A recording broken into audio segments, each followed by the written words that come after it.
Wa qala idzan, Allah kemudian berfirman, bismillahirrahmanirrahim. Ya ayyuhalladzina amanu dukhulu fis-silmi kaffatan wa la tattabi'u khutuwatis syaitan innahu lakum aduwwum mubin. Wa qala idzan, bismillahirrahmanirrahim. Innallaha wa malaikatahu yusalluna 'alan nabi. Ya ayyuhalladzina amanu sallu 'alaihi wa sallimu taslima. Sesungguhnya Allah dan para malaikatnya, subhanallah, semua malaikat bersalawat kepada Rasulullah Muhammad sallallahu alaihi wasallam. Maka wahai orang-orang yang beriman, bersalawatlah kalian kepada Rasulullah dengan sebaik-baik salawat. Satu kali Nabi lagi duduk-duduk bersama malaikat Jibril. Tiba-tiba ada malaikat 1 juta jari-jarinya. Bayangkan Bu, 1 juta jari-jarinya. Bapak-bapak berapa jari-jari tak? 10. Cacat gitu. Ada jari-jari kaki 20. Ini malaikat 1 juta jari-jarinya. Boy, Nabi takjub. Wahai malaikat Jibril, ini enjo. Niga ya roh. Gana jari-jarinya. Banyak betul jari-jarinya. Dia bilang itu malaikat yang Allah tugaskan untuk mencatat hujan. Ada yang kira-kira bisa catat hujan di sini? Ada? Ada yang bisa catat air hujan? Tidak mungkin. Kenapa? Banyak. Biar banyak, kalau jatuh satu-satu bisa ku catat. Ini banyak bercatuan satunya bersamaan dan banyak. Cepat, tidak bisa dicatat. Begitu banyaknya. Tapi malaikat ini mampu mencatatnya. Lalu Nabi bertanya, kau catat semua? Iya. Yang jatuh di gunung, yang jatuh di laut, yang jatuh di darat, semua ku catat. Hebat. Satu yang tidak mampu ku catat ya Muhammad. Apa itu? Ketika umatmu berkumpul di masjid BTP, lalu mereka bersalawat kepadamu. Itu banyaknya pahala kalau kita kumpul begini lalu kita bersalawat. Ayo kita salawat bareng-bareng. Ya. Nah, kita tes dulu, tes dulu. Mana lebih kencang suaranya ibu-ibu dengan bapak-bapak? Bapak-bapak diam, ibu-ibu dulu ah. Jangan mau dikala Ibu. Diam Ki Pak ya, diam Ki dulu. Ibu-ibu dulu didengar. Yuk. Salatullah salam ala toha salatullah salamullah ala. Insyaallah, diam. Hebat, terima kasih Bu. Ini bukan keras, ini namanya syahdu. Suara begini yang kasih nafsu laki-laki. Coba, makanya cewek, ibu-ibu kalau nak telepon ki laki-laki jangan ki kasih syahdu suara ta ya. Assalamualaikum, waalaikumsalam. Bagaimana cowok mundak nafsu? Di mana kau Dek? Di rumah jika. Caleda. Coba beda kasih tegas. Assalamualaikum, waalaikumsalam. Di mana kau Dek? Di rumah. Apa kau bikin? Kenapa kah? Enggak nak telepon mako itu. Ini waalaikumsalam. Video call nak kasih goyang-goyang pun Liliana. Waalaikumsalam. Bagaimana itu cowok ndak nafsu cilaka? Ibu diam, kita dengar ini laki-laki ya. Jangan kasih malu laki-laki Pak. Ayo Pak, ayo ibu diam. Salam ala toha salatullah salamullah ala. Alhamdulillah bisa dibedakan mana suara laki dan perempuan toh? Bisa toh? Biar kita tutup mata tak dari jauh. Oh ini orang tua yang bicara. Nyanyi. Oh ini anak-anak. Oh ini ibu-ibu ini. Itulah nikmat Allah yang harus kalian syukuri. Telinga. Mana pernah bapak-bapak melakukan kursus membedakan bunyi? Tidak perlu. Itu Allah kasih kau telinga lengkap dengan sensor, dia bisa bedakan mana bunyi HP, mana bunyi kentut. Tidak perlu kau belajar. Itu nikmat. Makanya setiap ada pengajian, Ustadz selalu ajar kita bersyukur kepada Allah. Salah satu syukur itu Allah kasih kita telinga, dia bisa bedakan mana bunyi handphone, mana bunyi ketea, mana bunyi jangkrik, mana bunyi telepon, bisa dibedakan. Dan hebatnya lagi nih telingamu tempatnya proporsional, bagus tempatnya. Bagaimana repotnya seandainya dibawa telinga satu, di sini satu, dibawa ketek satu. Halo, yo. Di mana kok? Di rumah ji. Toh, nah, maka kita selalu bersyukur. Alhamdulillahirabbil alamin. Ibu bapak, saudara-saudara sekalian yang saya hormati, berat sekali saya mau ceramah hari ini. Kenapa? Panitia kasih saya waktu satu tempat, 3 judulnya. Kokohkan akidah, 1 memang nih. Rawat uhuah, 2. 3. Raih kemuliaan. 3. Baru honornya 1.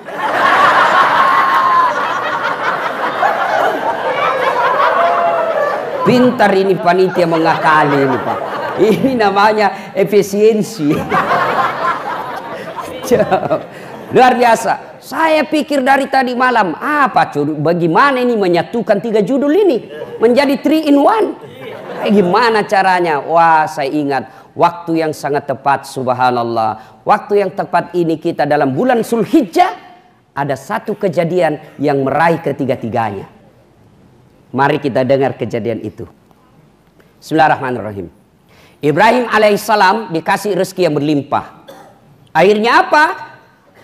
Dia bersedekah, memotong binatang kurban kalau istilah sekarang. Berapa? 100 ekor onta, 300 ekor sapi, 1000 ekor domba. Bayangkan, 100 onta, 300 sapi, 1000 domba. Kalau diuangkan sekarang 25 miliar. Ada orang pernah di BTP bersedekah 25 miliar. Kuliah saja celengannya tadi lancar. Tidak pernah singgah-singgah. Apa kok? Waktu berlalu, hari berganti, tahun bertukar. Puluhan tahun kemudian muncul usulan dari istrinya. Ibrahim menikah dengan Siti Sarah. Bertahun-tahun tidak ada anaknya, berpuluh-puluh tahun tidak ada anaknya. Siti Sarah ajukan proposal. Bang, kamu kan nabi, perlu ada penerus perjuangan. Kalau abang tidak punya keturunan, siapa yang melanjutkan risalah dakwah? Maksudmu dek, kawin maki lagi. Ndak enak kami bilang. Jangan, ini takdirku. Kalau Allah tidak kasih ke anak, ndak apa-apa. Saya ikhlas ji. Bitur nikah ki bang. Perlu ada anak tak? Jangan maki sayang. Ndak apa-apa. Nikah ki. Luar biasa Ibrahim Pak, dipaksa nikah ndak mau. Kita dilarang coko-coko. Itulah hebatnya Ibrahim. Masya Allah. Paksa. Akhirnya Ibrahim mengalah. Baik mi pale. Terserah mi. Siapa mi ku nikahi? Ternyata Siti Hajar bilang, jangan maki jauh-jauh. Itu mau budak tak? Budak. Beda pembantu. Kalau pembantu di rumah digaji. Cerewet. Tiba-tiba ndak senang. Berhenti kak toh. Itu haknya. Namanya pembantu. Ada gajinya, dilindungi. Tapi kalau budak, itu hak milik. Kita punya. Sama handphone. Kalau bapak punya handphone, kan bapak punya. Mau direndam di air, mau dipakai melempar, mau dibanting, terserah. Kenapa? Saya punya. Kenapa kau banting HP-mu? Kenapa? Khusus saya kok, saya punya. Itu namanya budak. Ini Siti Hajar, budak. Dia bilang Siti Sarah, ya bawan na tuh budak mupu bene. Lahir, Ibrahim alaihissalam menikah dengan Siti Hajar, lahir anaknya namanya Ismail. Inilah keturunannya orang Islam. Ibrahim alaihissalam menikah dengan Siti Sarah, lahir anaknya namanya Ishak alaihissalam. Ini keturunannya orang Yahudi. Sebenarnya kita Yahudi itu satu nenek ki. Cuma Yahudi kurang ajar. Sudah ringkas kisah. Ketika usianya Ismail dalam Quran dijelaskan tidak berapa jumlahnya, berapa tahun. Tapi dijelaskan Ismail waktu itu sudah pandai membantu orang tuanya. Kira-kira sekarang anak-anak remaja lah. Ya 13, 14, 15 tahun. Lalu tanggal 8 Zulhijjah mimpi Ibrahim alaihissalam. Bangun Ibrahim. Ini mimpi atau wahyu? Kalau mimpi, kenapa jelas sekali? Kalau wahyu, kenapa anak disuruh potong? Berpikir-pikir sepanjang malam. Tanggal 8 Zulhijjah, dia pikir terus. Ini wahyu atau mimpi? Wahyu atau mimpi? Mimpi atau wahyu? Wahyu atau mimpi? Berpikir. Akhirnya tanggal 8 Zulhijjah kita sekarang disebut hari Tarwiyah atau hari berpikir-pikir. 8 Zulhijjah. 9 Zulhijjah mimpi lagi Ibrahim. Ibrahim, wajah janjimu, tunaikan janjimu, bayar itu, potong anakmu, bangun Ibrahim. Lalu dia yakin ini wahyu, ini bukan mimpi, ini perintah Allah. Maka dia yakin pada tanggal 9 Zulhijjah itu bahwa ini adalah wahyu. Maka kita sekarang tanggal 9 Zulhijjah disebut hari Arafah atau hari keyakinan yang disunnahkan untuk berpuasa. Tanggal 10 Zulhijjah pergilah Ibrahim bicara sama anaknya. Nak, sini kau dulu nak. Apa pak? Ini saya diperintah Allah untuk menyembelih kamu.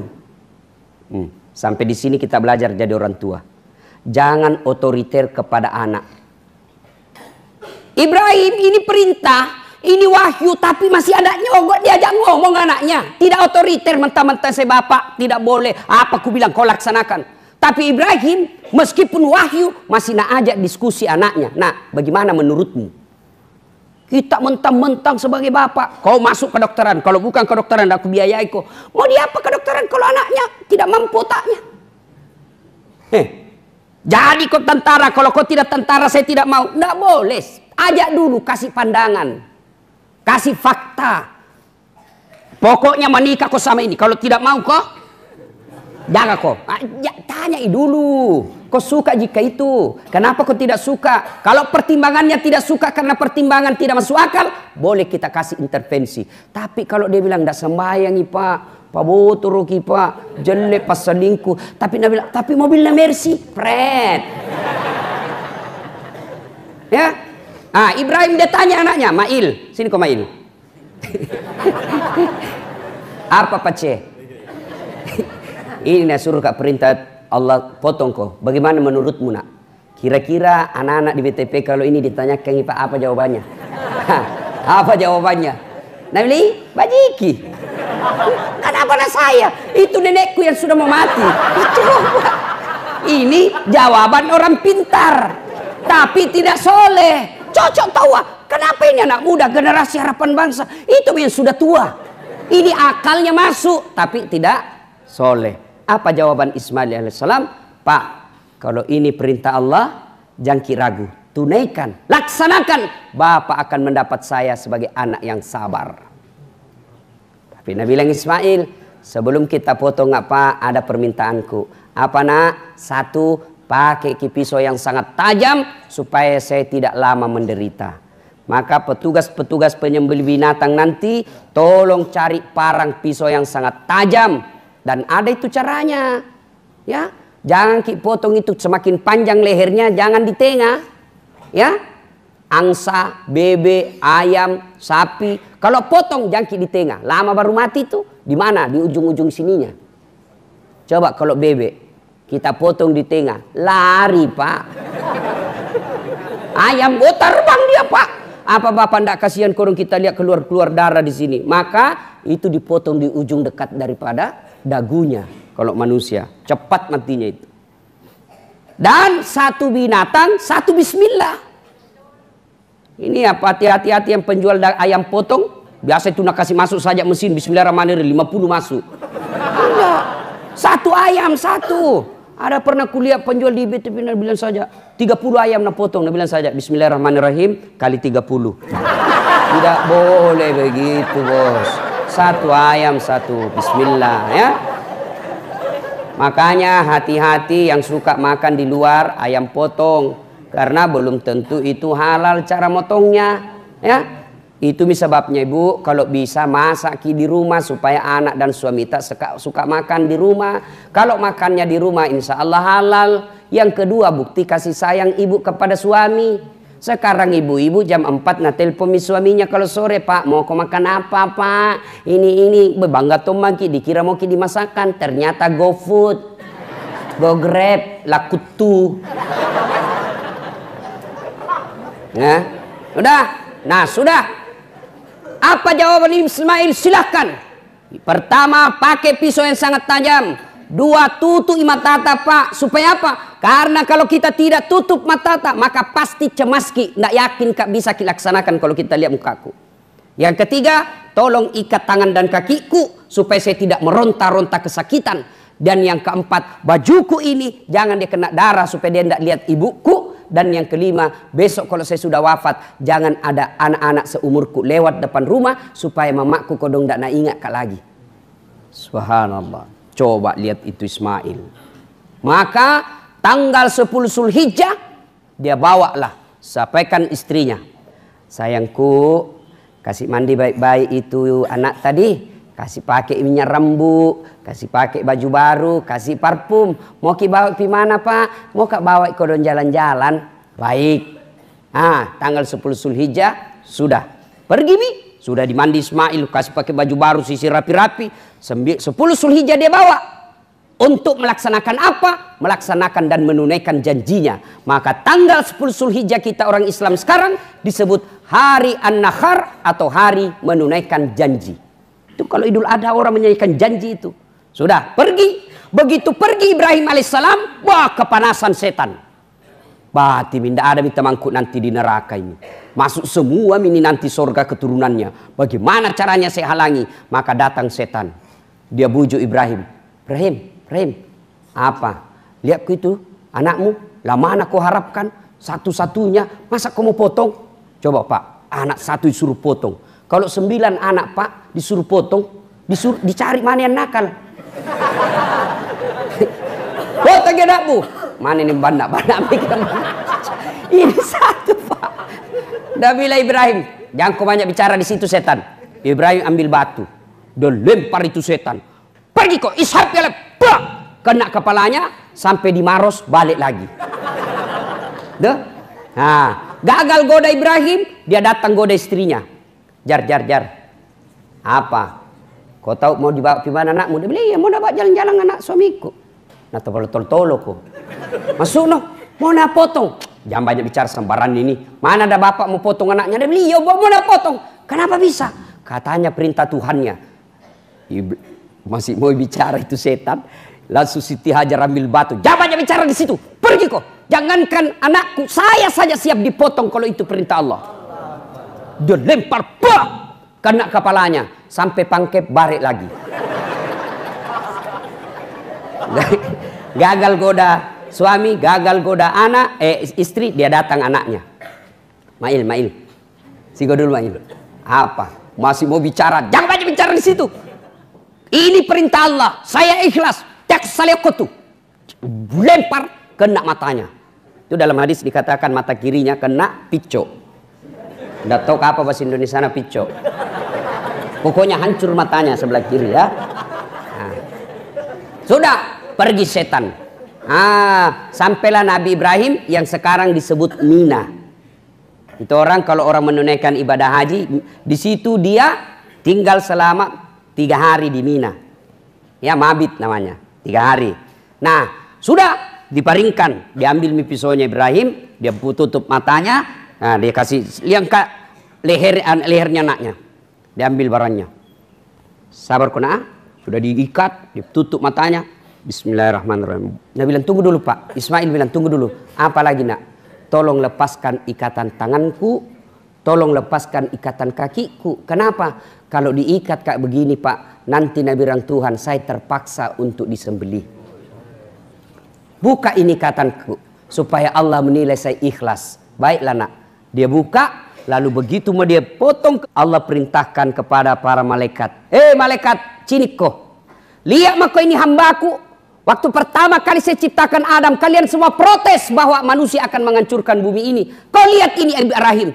Anak satu-satunya, puluhan tahun dia nantikan. Demi perintah Allah, perintahku sebagai Tuhannya, dia laksanakan, tidak bertanya-tanya. Kau lihat ini. Lalu malaikat Jibril diperintah, Jibril ambil kau itu kibas yang pernah dipersembahkan anaknya Adam ketika mau menikah, ambil itu dalam surga, ganti lehernya Ismail dengan kibas itu. Dia potong kedua kalinya, datang malaikat, lalu ketika digerek begini, ya mau digerek, sudah diganti. Lalu ketika dia itu, lalu seluruh malaikat memuji Allah. Allahu Akbar, Allahu Akbar, Allahu Akbar. Mendengar ini, Ibrahim alaihissalam melanjutkannya. La ilaha illallah huwallahu akbar. Lalu mendengar itu Ismail alaihissalam melanjutkannya dengan ucapan Allahu akbar walillahil hamd. Kalimat yang kita baca kalau ke hari raya, takbiran, Allahu akbar, Allahu akbar, Allahu akbar. Malaikat, la ilaha illallah wallahu akbar. Ibrahim alaihissalam, Allahu akbar walillahil hamd. Ismail alaihissalam. Ini yang disunnahkan ketika kita mau pergi lapangan, itu yang disunnah dibaca. Dari rumah ke lapangan, dari rumah ke masjid, ke rumah ke lokasi. Lebaran, Idul Fitri atau Idul Adha, itu yang kita baca. Allahu akbar, Allahu akbar, Allahu akbar. La ilaha illallah, Allahu akbar, Allahu akbar, walillahil hamd. Hei anak-anak, ABG, kacuping. Itu kau baca bos kalau kau pergi lebaran. Jangan pergi lebaran update status. Siap-siap masjid, OTW lapangan. Nah foto sendirinya, baju baru sudah kunikmati. Sampai di masjid sembahyang 2 rakaat, nah foto lagi kepalanya. Alhamdulillah 2 rakaat selesai. Ayo. Dan banyak sekali ketika tiba di lapangan tidak bertakbir. Kenapa tidak bertakbir? Ada rasa malu di dalamnya. Malu-malu deh dengar orang. Setan itu bos. Jangan kau takbir, talekan, nak bilang kau orang soalim, setan itu.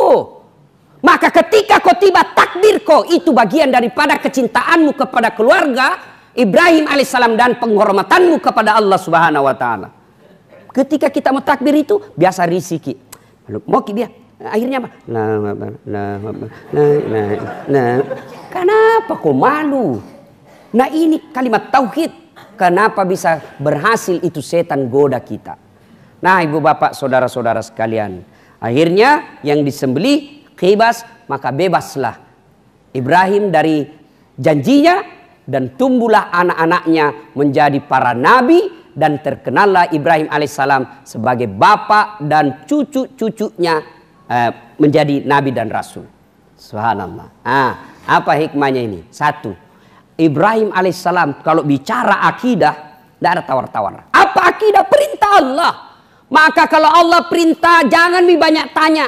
Laksanakan saja dulu baru kau tanya. Kalau kau tanya dulu nanti kau percaya baru kau laksanakan. Buru mati kau tidak laksanakan itu perintah. Laksanakan dulu. Jangan banyak tanya. Kenapa mesti subuh 2 rakaat? Kenapa mesti maghrib 3 rakaat? Ini anak-anak sekarang ini terlewat pintar. Semua mau tanya. Kenapa mesti subuh 2 rakaat? Kenapa maghrib 3? Kenapa isya 4? Jangan kau tanya, laksanakan saja. Ayo, memangnya kalau kau ke dokter, kau tanya, dok, kenapa 3 kali 1? 3 kali 3 mau supaya cepat habis. Iya toh? Ayo. Akidah tidak boleh tawar-tawar. Termasuk akidah diajarkan kepada Ismail alaihissalam. Apa yang dia minta Ibrahim alaihissalam kepada anaknya, dia yakinkan anaknya la ilaha illallah, tidak Tuhan selain Allah. Ini perintah Allah nak. Bagaimana menurutmu? Laksanakan. Kalau akidah tidak boleh tawar-tawar. Akidah itu la ilaha illallah Muhammadar Rasulullah. Umat kita. Kalau umatnya nabi-nabi yang lain akidahnya apa? La ilaha illallah, tiada Tuhan selain Allah. Ibrahim Rasulullah. La ilaha illallah Isa Rasulullah. Itu umat-umat sebelum Rasulullah Muhammad SAW. Kalau kita umat Islam tidak bisa tawar-tawar. La ilaha illallah Muhammad Rasulullah. Tidak Tuhan selain Allah. Muhammad adalah utusan Allah. Itu akidah yang kokoh. Termasuk akidah yang kokoh itu percaya bahwa semua kejadian ini Allah yang ngatur.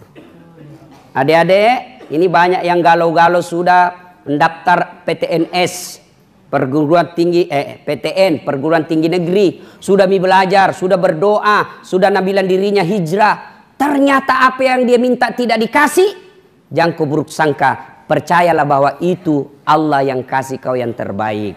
Ustadz dulu cita-cita jadi tentara, ya, cita-cita jadi dokter, ikut bimbingan tes, masalah tahajud 40 malam berturut-turut. Saya berdoa kepada Allah. bimbingan TESMA, ternyata begitu keluar pengumuman Fakultas Kedokteran tidak ada namaku. Sampai mauku jadi dokter dulu, itu seandainya sekarang namanya hoax. Saya pergi foto, di depannya tertulis Fakultas Kedokteran Unhas, baru saya pergi foto pegang buku. Mau sekali Kak dibilang dokter. Ternyata saya lulus di Sospol, malah sekarang jadi dosen ilmu komunikasi. Ternyata Allah takdirkan saya jadi dokter, dokter dalam bentuk yang lain, bukan fisiknya yang sehatkan orang, tapi saya mengobati jiwa-jiwa orang yang sengsara. Itu berbaik sangka kepada Allah, ya. Kedua, hikmah dari kisah ini, bapak ibu mintalah seperti anaknya Ibrahim. Apa yang Ibrahim minta? Dia tidak minta ya Allah kasih kaya anakku, ya Allah kasih gagah anakku, ya Allah kasih pintar anakku. Allah minta, Ibrahim minta kepada Allah, Allahumma rabbi habli nasolin, ya Allah berikan saya anak yang soleh, anak yang soleh. Kalau soleh anakmu, meskipun tidak pegawai negeri, nah jamin hidupmu. Kalau soleh anakmu, meskipun dia tidak cakep, tapi nak perbaiki perasaanmu. Tapi kalau dia pintar, tinggi pangkatnya, tidak bagus agamanya, itu yang kasih repot ke dunia akhirat. Belum pak kau mati, nah cita-cita mi mobilmu. Bagaimana caranya bisa kau ambil mobilnya bapak ini? Belum pak kau mati, nah gade mi secara tidak sepengetahuanmu rumahmu masuk sertifikat di bank. Kenapa? Karena kamu didik anakmu tidak cinta kepada Allah. Kalau dia cinta kepada Allah, tidak repot mendidiknya. Maka minta kepada Allah, Allahumma rabbi habli minas solihin, ya Allah berikan hamba anak yang soleh. Ini yang paling baik. Orang tua sekarang malu kalau anaknya tidak jadi pegawai, malu kalau anaknya tidak sarjana, malu kalau anaknya jadi pengangguran, tapi tidak malu ketika anaknya malam minggu boncengan sama cewek cowok yang bukan muhrimnya. Malu kok kalau pengangguran anakmu, tapi tidak malu kok ketika anakmu gadis masih berkeliaran tidak pakai jilbab. Malu kalau anaknya tidak punya rumah ngontrak-ngontrak, tapi tidak malu ketika tidak pernah didapat anaknya berjamaah di masjid. Tidak ada nanti di akhirat. Kenapa kau masuk neraka? Anu kau dong anakku, tidak lulus PNS. Tidak ada hubungannya itu dong. Ayo. Ya akan ditanya, kenapa kau masuk neraka? Yo anakku, kau dong tenas sembayang. Kenapa bisa tidak sembayang? Nah dari kecil saya kasih anak yang baik. Mulai dari kecil itu anakmu sudah beriman. Tidak ada rusaknya itu hatinya, tidak ada rusaknya jiwanya. Kamu yang membuatkan dia seperti itu. Coba jangan sampai bapak-bapak rajin berjamaah di masjid, anaknya tidak pernah kelihatan di masjid. Ditanya nanti itu. Tua mi Ustaz, biar tua nasihati terus. Itu hikmahnya Nabi Nuh alaihissalam ketika sudah timbul tenggelam anaknya di laut, dia tarik terus, naik ke perahu nak, naik ko nak, naik ko. Itu artinya meskipun sampai ajal sakaratil maut anak tetap kita dakwai. Ya? Pak, Bu, doakan anak tak. Didik anak tak dengan sebaik-baiknya. Apa yang banyak rusak anak-anak kita sekarang? Apa? Handphone dan internet. Itu yang banyak. Malam-malam mama video call itu. Mana mamamu? Ada di kamar sebelah kak. Tutup di kamar cepat. Pakai ke headset nak, pakai ke headset. Video call. Dia mau ku saja. Sebenarnya dengar ku. Dia mau saja. Coba ya. Kasih keluar lidahmu dek. Apa tolo-tolo mi anak tak? Ya. Nah ibu bapak saudara-saudara sekalian. Doakan. Didik anak pak. Yang paling penting jangan kasih makan barang haram anak tak. Jangan kasih makan. Nah ibu bapak saudara-saudara sekalian. Setelah Allah memberikan perintah dan Ibrahim melaksanakannya. Lalu apa yang Allah berikan hadiah? Kemuliaan. Apa kemuliaannya? Sampai sekarang pak.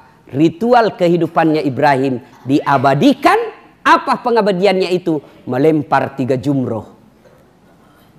Itu kalau orang pergi haji kan. Ada namanya melempar 3 jumroh. Lemparan pertama usta, ula, akabah. Setan besar, setan tengah, setan kecil. Itulah ritualnya itu tadi. Lemparan pertama, pak, Ibrahim alaihissalam 7 kali. Lemparan kedua, pak, istrinya. Lemparan ketiga, tempat 3, cak, anaknya. Itulah lemparan. Satu tempat 7 kali. Kenapa Ustadz mesti 3 hari? Kenapa diulang-ulang itu 7 kali 3, 21 kali 3 hari, 63 batu. Kenapa tidak 1 kali saja? Bismillahirrahmanirrahim, 63 kali. Tak, tak, tak, tak. Kenapa tidak begitu? Karena Allah kasih pelajaran pengingatan buat kita bahwa setan tidak akan berhenti sebelum kalian menyerah. Coba. Maka harus dilawan. Ketika adik-adik merasa hijrah, itu setan kau pikir diam, tidak, dia kejar kamu terus. Ketika kalian hijrah, setan kejar kamu terus. Sebelum kau hijrah, setan level anak SD goda kau. Biar ndak ku goda ini tergoda nih. Ketika kau sudah hijrah, setan hijrah juga goda kau. Yang tinggi tong pengetahuannya. Maka itu setan harus dilawan berkali-kali. Tidak akan berhenti sebelum kita tersesat. Dan alhamdulillah Allah kasih kita senjata melawan setan. Apa? Taubat. Ya enaknya Tuhan. Kau dosa ini, taubat kok. Dosa kok, taubat lagi. Dosa, taubat lagi. Kenapa berkali-kali? Karena tetap Allah terima taubat kita. Yang jelek kalau kau nikmati itu dosa, kau tahu dosa dan kau tidak mau bertobat, mati. Mati dalam kezalimanmu. Auzubillah min zalik. Ya. Ada jamaah haji bedek orang Indonesia. Begitu nak lihat itu tampak melontar, ini setan ini patol-tolok selama ini. Ya, merah mentom matanan, iya minne. Ambil batu, nak lempar bismillah, Allahu Akbar. Pak. Begitu kembali itu batu. Nah tangkah gitu, begitu nabuka ada tulisannya sesama setan dilarang saling melempar. Nah bilang di sini nu lempar cilaka, di WT sama-sama gitu. Nah, hikmah yang ketiga, ukhuwah. Mana bentuk ukhuwah? Berkurban. Kurban itu ukhuwah. Yang kaya potong sapi kasih yang tidak mampu. Itu ukhuwah. Ya, saya tidak mampu Ustaz. Bukan tidak mampu, tapi tidak punya niat besar. Buktinya apa? HP-mu harga 2 juta.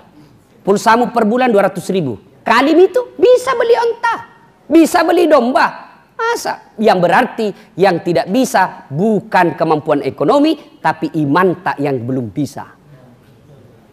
Maka kita niatkan, insya Allah Allah kasih kemampuan. Kalau kau niatkan dengan baik, Allah pasti kasih itu. Ya, maka berkurban. Saya tidak mampu 1 sapi, 1 kambing, 1 orang.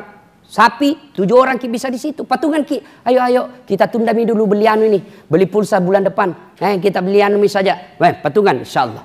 Bisa kita beli. Bagi mereka yang tidak bisa menyembeli, tidak bisa menyembeli sapi, tidak bisa menyembeli kambing, tidak bisa menyembeli binatang, maka kurbanmu dengan cara apa? Sembelilah sifat-sifat binatang yang ada dalam dirimu. Apa sifat binatang? Makuras siri. Mana buktinya? Mana ada sapi di situ pakai baju? Maka kalau kalian mau berkurban tidak bisa kurban dengan hartamu, berkurbanlah kalian dengan apa? Hilangkan itu kuras sirimu.